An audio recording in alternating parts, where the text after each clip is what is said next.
When completing your release plan for your Agile project, 2 activities you'll most likely need to do include splitting and combining stories and assigning user stories to iterations.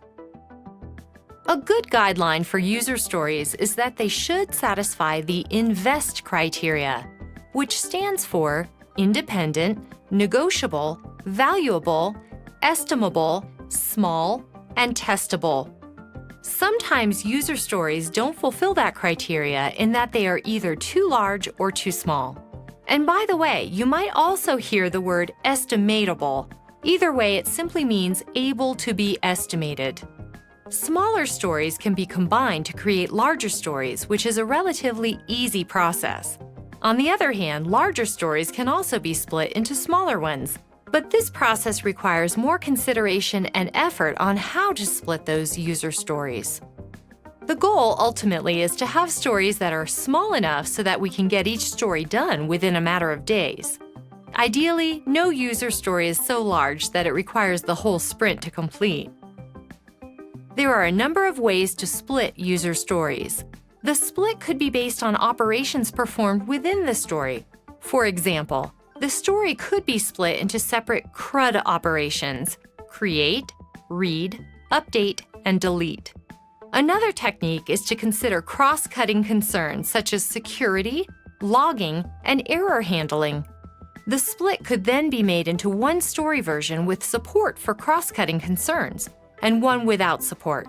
The split could also be based on functional and non-functional aspects of the story.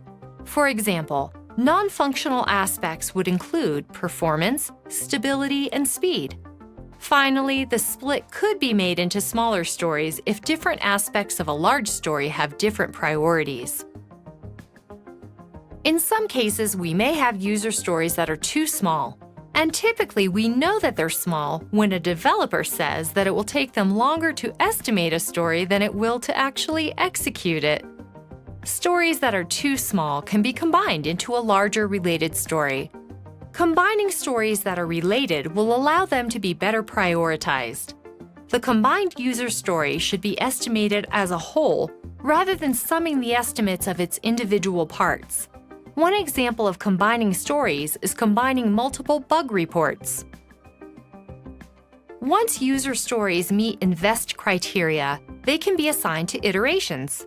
An iteration is a single development cycle that is anywhere between 1 and 4 weeks. In iteration planning, we update and elaborate on the release plan, which is a key step in Agile development. We create the release plan at a high level, but then we want to start translating those initiatives or those conceptual user stories into specific tasks. The objective of iteration planning is to generate the level of detail necessary to drive the work for a particular iteration. This helps development team members to understand how to specifically start executing on the user stories. When we're doing iteration planning, we determine the amount of work that a team can complete. At this point, we can get an understanding of team velocity, and by knowing iteration length, we have a way of estimating how much work we can complete after we've broken down user stories into tasks.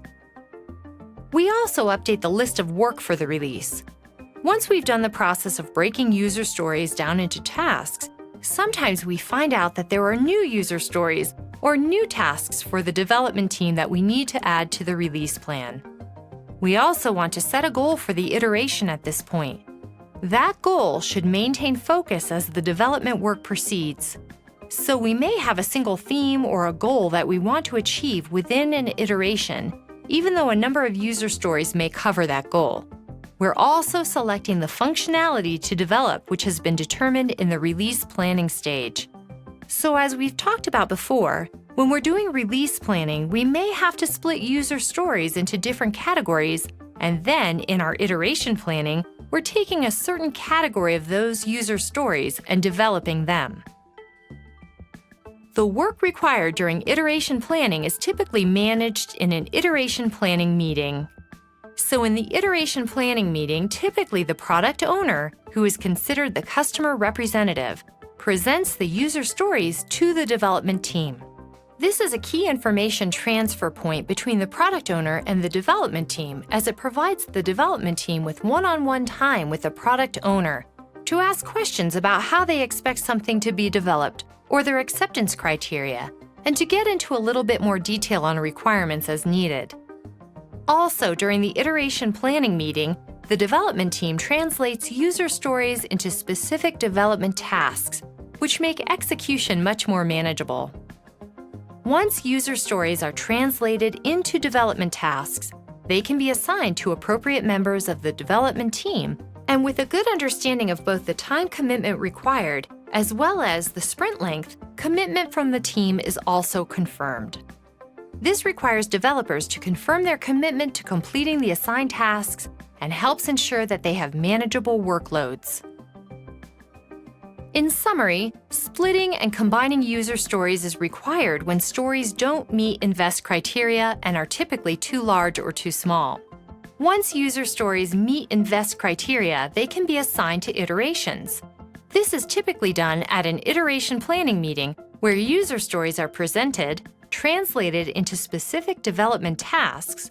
Those tasks get assigned to iterations, and then the development team confirms commitment to completing the assigned tasks for a planned iteration.